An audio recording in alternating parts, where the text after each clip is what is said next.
नमस्कार, मैं हूँ मनविंदर। एमबीए नेटवर्क पे आप सभी लोगों का बहुत स्वागत है। जेलों में कैसे आतंकवाद को पोषित करने का प्रयास होता है, आज इसी पे बात करेंगे। और बात इस पे भी होगी कि खालिस्तानी कैदियों को उनकी बैरकों में कैसे विदेशों में बात करने का पूरा सिस्टम स्थापित किया जाता है, उन्हें मुहैया कराया जाता है। बहुत ही सीरियस मैटर है ये। ये समय 2024 के चुनाव का है। जब पूरी दुनिया की नज़रें भारत में हो रहे लोकसभा के चुनाव पे लगी हुई हैं और चुनाव से भी ज़्यादा उनकी नज़रें प्रधानमंत्री नरेंद्र मोदी पे लगी हुई हैं। कुछ विदेशी ताकतें इस चुनाव के दौरान बदअमनी फैलाना चाहती हैं। आप देख ही रहे हैं कि शंभू बॉर्डर पे कैसे किसान, सो कॉल्ड किसान, फर्जी किसान इस समय बैठे हुए हैं। प्रदर्शन के नाम पे उनकी जो प्रदर्शन है इस समय, उसकी पूरी हवा निकल चुकी है, क्योंकि सरकार पूरी तरह से सख्त है। लेकिन चूँकि उन्हें अंदर से ही बहुत सारी मदद मिल रही है, इसलिए वो वहाँ पर बैठे हुए हैं। अंदर से मीन्स आम आदमी पार्टी देख लीजिए, उसके अलावा कांग्रेस देख लीजिए, ये सब लोग सपोर्टर हैं उनके। प्लस खालिस्तान से उनको मदद आ रही है, आईएसआई उनको मदद कर रही है। और ये भी देखा जा रहा है कि खालिस्तान के जो समर्थक हैं, वो किस तरीके से वहाँ पर नारेबाजियाँ कर रहे हैं।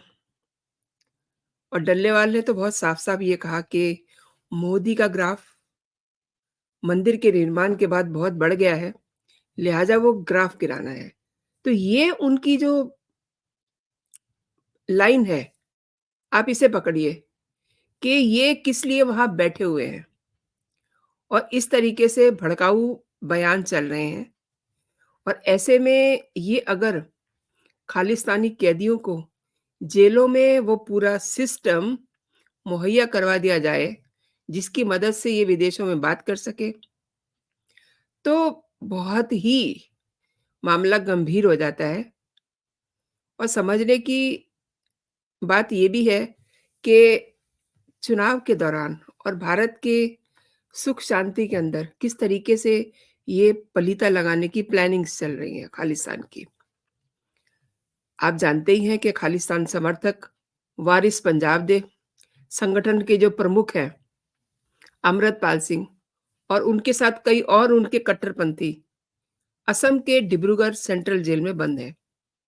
इतने खतरनाक लोगों के जेल में बंद होने के बावजूद उनके सेल से, उनकी बैरक से कई स्मार्टफ़ोन और इलेक्ट्रॉनिक गैजेट्स बरामद हुए हैं।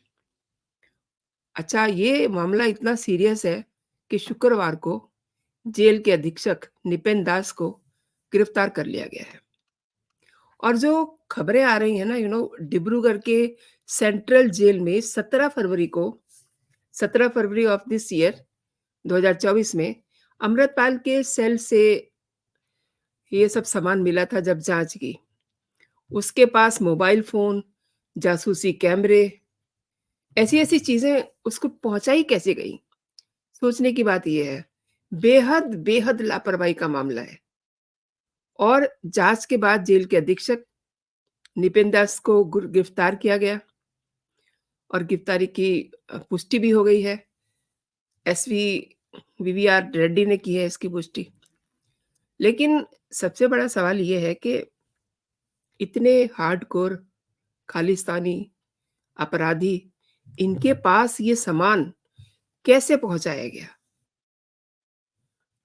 खालिस्तान समर्थक कैदियों के कब्जे से एक सिम कार्ड के साथ एक स्मार्टफ़ोन, एक कीपैड फ़ोन, एक कीबोर्ड के साथ टीवी रिमोट, एक स्पाई कैमरा, पेन और पेन ड्राइव और एक ब्लूटूथ हेडफ़ोन, ये सब उनसे मिला।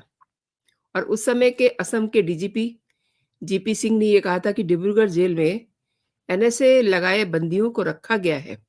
इस सेल में होने वाली जो भी गतिविधियाँ हैं, उनकी जानकारी मिलने पर एनएस ब्लॉक के परिसर के जो वहाँ पर एक्स्ट्रा टीवी कैमरे भी लगाए गए थे। अमृतपाल सहित कई खालिस्तानी समर्थक डिब्रूगढ़ जेल में इस समय बंद हैं। एक उनका चाचा भी वहाँ बंद है। उन्हें पिछले साल 23 अप्रैल को गिरफ्तार किया गया था और उसके बाद उसे असम की डिब्रूगढ़ की जेल में लाया गया था और वारिस पंजाब के संगठन पर कार्रवाई के बाद उसके समर्थकों को पंजाब के हिस्सों से एनएसए के तहत गिरफ्तार किया गया था। इन कट्टरपंथियों को पंजाब से असम लाए जाने के बाद जेल में मल्टी लेवल सिक्योरिटी सिस्टम लगाया गया था और इसके अलावा भी ये जेल जो है सबसे ज़्यादा सिक्योरिटी वाली जेल है। सबसे पुरानी जेल है ये, हाई सिक्योरिटी वाली जेल है और ये समझ लीजिए कि अंग्रेज़ों के ज़माने की जेल है। इसका निर्माण जो है 1849 और 60 के आसपास हुआ था। अब अमृतपाल ने अपने हुए गिरफ्त सहयोगी की रिहाई के लिए अजनाला पुलिस पर धावा बोल दिया था, उनके थाने में जाकर के। इसके बाद पुलिस ने इस मामले में मुकदमा दर्ज किया, कार्रवाई हुई और लगभग 36 दिनों तक फरार रहने के बाद उसे मोगा से गिरफ्तार किया गया था। 18 मार्च से ही अजनाला से फरार चल रहा था और 23 मार्च को वो मोगा में मिला था। अब सवाल ये है कि उस जेल अधीक्षक का गिरफ्तार होना इतना मायने नहीं रखता है, जितना मायने ये रखता है कि इन खालिस्तान समर्थकों के पास ये सामान कैसे आया, एक बात, और इस सामान को वो कैसे इस्तेमाल कर रहे थे। ऑब्वियसली ये सामान उनको मुहैया कराया गया और विदेशों में बात चल रही होगी। अब फंडिंग ज़बरदस्त होती है खालिस्तान को भारत में पनपने देने के लिए और अगर इसके टॉप लेवल पे जाओ, तो खालिस्तान और आईएसआई दोनों भाई-भाई हैं। अपने देश में चाहे उनको खाने के लिए मिले ना मिले, लेकिन आईएसआई को वो पोषित करते रहते हैं ताकि वो दूसरे देशों में बदअमनी फैला सकें। अब जेल अधीक्षक की गिरफ्तारी हो चुकी है, लेकिन सवाल अभी बहुत सारे खड़े हैं कि अब ये भी देखना है ना कि इनकी बात कहाँ-कहाँ हुई।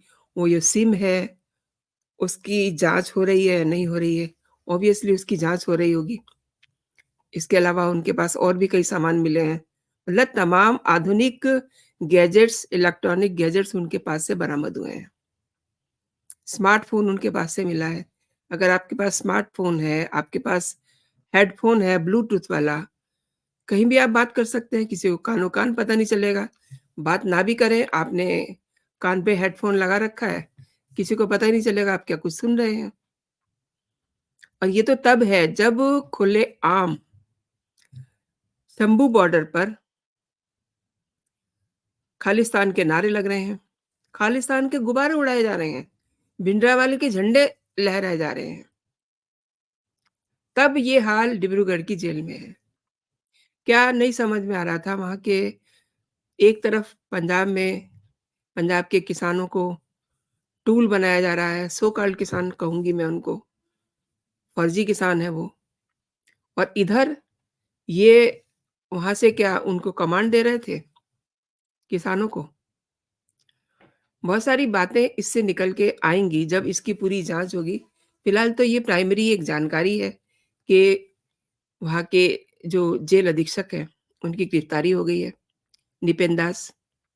लेकिन उन्होंने उन गैजेट से टेलीफ़ोन का इस्तेमाल किस तरीके से किया? दूसरी बात ये भी है कि ये इतनी हाई सिक्योरिटी वाली जेल है, तो इसका मतलब जेल अधीक्षक के अलावा भी और स्टाफ होगा ना, जो उनके साथ मिला हुआ होगा। केवल एक ही इंसान तो नहीं होगा। अंदर तमाम सारे सेल्स में कर्मचारी होते हैं। उन पर अभी कोई कार्रवाई की खबर नहीं आई है। केवल और केवल जेल अधीक्षक की खबर आ रही है जिसकी पुष्टि कर दी है वहाँ के सीनियर्स ने। लेकिन सवाल ये है ना कि स्मार्टफ़ोन, कीपैड फ़ोन, कीबोर्ड के साथ एक टीवी रिमोट, स्पाई कैमरा का क्या काम जेल में? मतलब वहाँ उसका कोई काम मुझे समझ नहीं आ रहा कि स्पाई कैम उन्हें कहीं बाहर जाना नहीं है, तो स्पाइंग कैमरे का क्या मतलब? पेन ड्राइव का वो क्या कर रहे थे?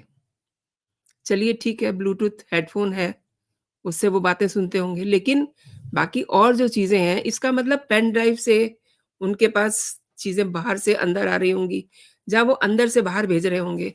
Pen drive is a medium ना कि आप कोई चीज़ कहीं बाहर भेजिए, तो ये तो बहुत गंभीर मामला है। और शुक्रवार को ही एक और घटना होती है दिल्ली में। सड़क पे कुछ लोगों ने नमाज़ पढ़नी शुरू कर दी, जुमे की नमाज़। ये नमाज़ तब पढ़ रहे हैं और उस जगह पे पढ़ रहे हैं इंदरलोक में, जहाँ पर बिल्कुल सामने ही एक बहुत बड़ी मस्जिद है और मस्जिद के होते हुए बाहर सड़क पे नमाज़ पढ़ने का क्या मतलब? बिल्कुल समझ से परे की बात है और एक सब इंस्पेक्टर ने उनको हटाया वहाँ से, तो उल्टा वो सब नमाज़ी लोग उसी के ऊपर चढ़ गए। उसी के साथ धक्का-मुक्की कर दी, उसी के साथ सारा हंगामा कर दिया। और देखिए मज़ेदार बात, आज इन्होंने जेल अधीक्षक को क्यों गिरफ्तार किया है और वो जो नमाज़ियों को हटा रहा था, अपनी ड्यूटी कर रहा था, उसको क्यों सस्पेंड कर दिया? कैसे कोई ईमानदारी से काम करेगा? ये डिब्रूगढ़ की जेल से जो सामान मिला है, ये वाक़ई में ही बहुत सारे सवाल पैदा करता है, क्योंकि हाई सिक्योरिटी जेल में जहाँ पर इन मतलब ये जो खतरनाक खालिस्तानी अ, अमृतपाल और इनके जो सपोर्टर हैं, खालिस्तान समर्थक, ये बंद हैं, तो वहाँ पर और भी कई बंदोबस्त किए गए थे। वहाँ पे ऑलरेडी सिक्योरिटी वाली जेल है, लेकिन वहाँ पे फिर भी और कैमरे लगाए गए। उन सब कैमरों को कौन चेक कर रहा था? उनको कौन उनका एक्सेस कौन देख रहा था? सवाल ये भी है ना कि उन सीसीटीवी फुटेज कौन देख रहा था? कौन उनको एक्सेस कर रहा था? क्या किसी को नहीं दिखाई दे रहा था कि ये सब सामान अंदर जा रहा है? तो इन सब चीज़ों पे भी बात होगी। दोस्तों, आपने मेरे साथ पूरा वीडियो देखा, बहुत-बहुत धन्यवाद आपका और आप अगर मेरे कंटेंट पसंद कर रहे हैं, मेरा वीडियो पसंद कर रहे हैं, तो मेरे कंटेंट को प्लीज़ लाइक ज़रूर कीजिए। अभी तक अगर आपने मेरा चैनल सब्सक्राइब नहीं किया है, तो मेरे चैनल को आप सब्सक्राइब भी कर लीजिए, ताकि सभी लेटेस्ट कंटेंट आप तक पहुँचे और बेल आइकन को ज़रूर दबा दें, ताकि नोटिफ़िकेशन भी आप तक पहुँच सकें। तो अभी के लिए दोस्तों इतना ही। आप अपना और अपनों का ख़्याल रखिए, खुश रहिए, स्वस्थ रहिए। जय हिंद, जय भारत।